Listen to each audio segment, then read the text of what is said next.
दोस्तों आज अपन इस वीडियो में चर्चा करने वाले हैं कि जो अमेज़न का ईजीसी प्राइम और एफबीए में क्या डिफरेंस है और दोनों में से कौन सा बेस्ट है। दोनों में से कौन सा बेस्ट है वो आपको मैं आज इस वीडियो में क्लियर कर दूंगा और इसके लिए आपको किस तरीके से आप इनरोल कर सकते हो वो भी मैं आपको यहाँ पे बता दूंगा। सबसे पहले आपको मेरे कुछ एक अकाउंट है जिसमें ऑर्डर्स वगैरह आपको दिख रहे होंगे, जिसमें यहाँ पे प्राइम का टैग लगा हुआ है।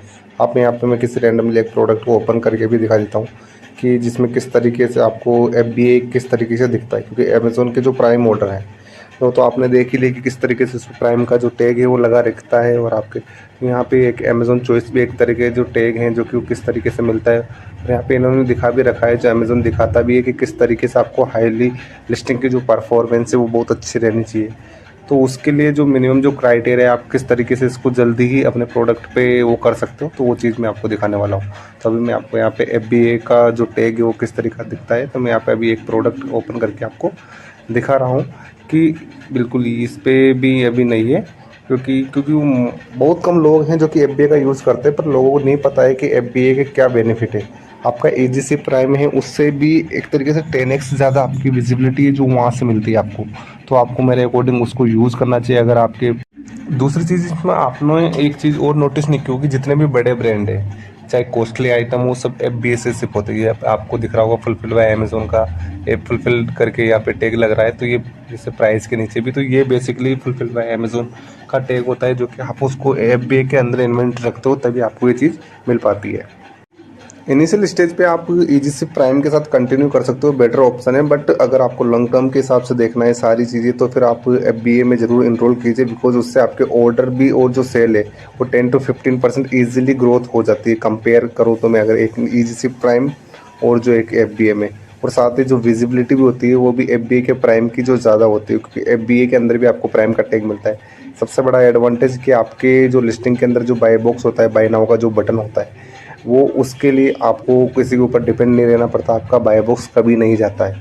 जी हाँ दोस्तों, कभी आपकी लिस्टिंग का बाय बॉक्स का जो बटन है, बाय नाउ का जो बटन है वो कभी नहीं आपसे जाएगा। तो आपको ये सबसे बेस्ट मेरे अकॉर्डिंग वो चीज़ है।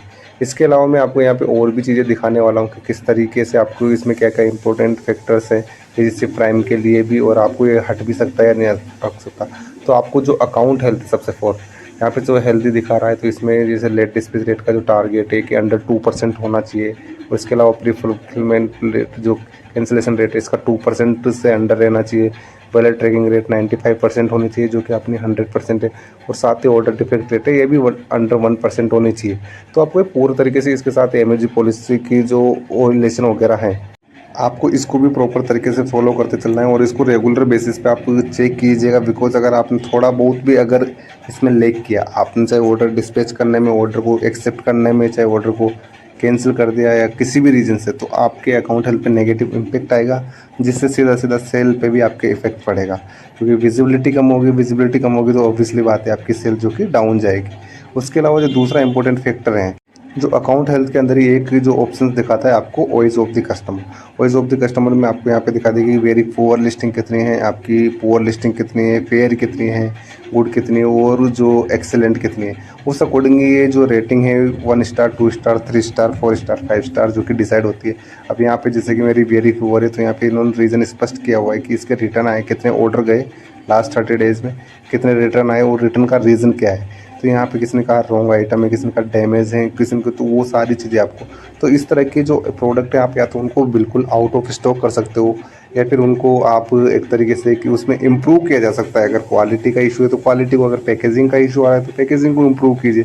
बिकॉज अगर आप इसको बेस्ट नहीं करोगे, क्योंकि अपन को ट्राई करना है कि जो बेटर है उसको बेस्ट कैसे किया जाए, क्योंकि अपन जितना बेस्ट तरीके से अपने कस्टमर सेटिस्फेक्शन रेट जितना ज़्यादा रहेगा उतने अपन सेल और लॉन्ग टर्म के हिसाब से अमेज़ोन की नज़र में भी अपन अच्छा सेलर बनेंगे, और अमेज़ोन भी उस अकॉर्डिंग अपन को प्रायोरिटी देगा। तो दोस्तों ये सारी चीज़ें हैं अमेज़ोन। इसके अलावा जो और भी बहुत सारी चीज़ें हैं, अगर अमेज़ोन से रिलेटेड आपको कोई कंसर्न होता है तो आप मेरे को बिल्कुल पूछिए। आपको नो डाउट मैं जो भी होगा आपकी कमेंट के रिप्लाई करूंगा, और मैंने नंबर ऑलरेडी छोड़े हुए हैं, तो आप उस चीज़ को भी आप कर सकते हो और आप मेरे से कांटेक्ट कर सकते हो अगर कुछ भी कंसर्न रहता है तो दोस्तों ये जो वॉइस ऑफ कस्टमर है आपको इसको भी चेक करते रहना चाहिए। बिकॉज क्योंकि इससे आप फाइंड आउट कर पाओगे कि क्या क्या रीज़न है अपने प्रोडक्ट को या बिज़नेस को लेक करने के। क्योंकि अगर आप अपने बिज़नेस को टाइम के साथ अगर मेरे अकॉर्डिंग मैं सबसे बेस्ट चीज़ बताऊँ, आप कुछ भी कर रहे हो, अगर आप टाइम के साथ आपको अपने आप को ट्रैक नहीं कर रहे हो तो किसी भी फील्ड में आप एग्जिस्ट कर ही नहीं पाओगे प्रॉपर तरीके से। आप उसमें ग्रोथ नहीं कर पाओगे। तो आप इस चीज़ को भी एक प्रॉपर तरीके से, इसके अलावा भी जो अगर अमेज़न का डैशबोर्ड आपको ऑलरेडी सारी चीज़ें समझ में आता है, इसके अलावा ग्रोथ अपॉर्चुनिटी, एक आपकी सेल को ग्रोथ करने में काफ़ी इंपॉर्टेंट जो ऑप्शन है, जो अमेज़न के बैकएंड से जो भी सजेशंस वगैरह आपको मिलते हैं, इसको आप ज़रूर फॉलो कीजिए, बिकॉज़ मैं भी इसको रेगुलर बेसिस से फॉलो करता हूँ। अभी मेरे को यहाँ पे दिखा रहा है जो कि सेट B2B डिस्काउंट, यहाँ पे 30 SC ऐसे हैं जिसमें दिखा रखा है अमेज़न ने कि आपको यहाँ पे B2B डिस्काउंट सेट करना चाहिए, क्योंकि ये हाई वॉल्यूम वाले प्रोडक्ट है। इस पे HB का टैग लग रहा है, ये हाई वॉल्यूम सेलिंग वाले प्रोडक्ट है। इस पे अगर मैं B2B डिस्काउंट सेट करता हूँ तो इस अकॉर्डिंग तो आपको नहीं आता है B2B डिस्काउंट किस तरीके से सेट करते हैं, तो आप कमेंट में ज़रूर लिख दीजिए या फिर आप बता दीजिए, तो मैं नेक्स्ट वीडियो में आपको उस चीज़ के रिगार्डिंग भी आपको क्लियर कर दूँ कि B2B डिस्काउंट किस तरीके से सेट करते हैं। वीडियो पसंद आए तो दोस्तों वीडियो को लाइक और चैनल को सब्सक्राइब ज़रूर कर दीजिएगा। दोस्तों ये मेरा आपसे सबसे एक तरीके से आपका सपोर्ट हमारे लिए बहुत ज़रूरी है। तो आपको आई होप कुछ समझ में आ गया होगा कि कौन सा ईज़ी प्राइम बेस्ट है, या किस तरीके से, या फिर जो फुलफिल्ड बाय अमेज़न जो FBA हैं ये बेस्ट है।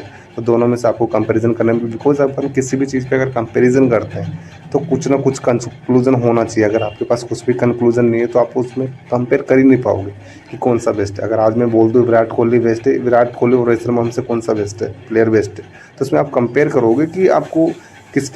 थैंक यू दोस्तों।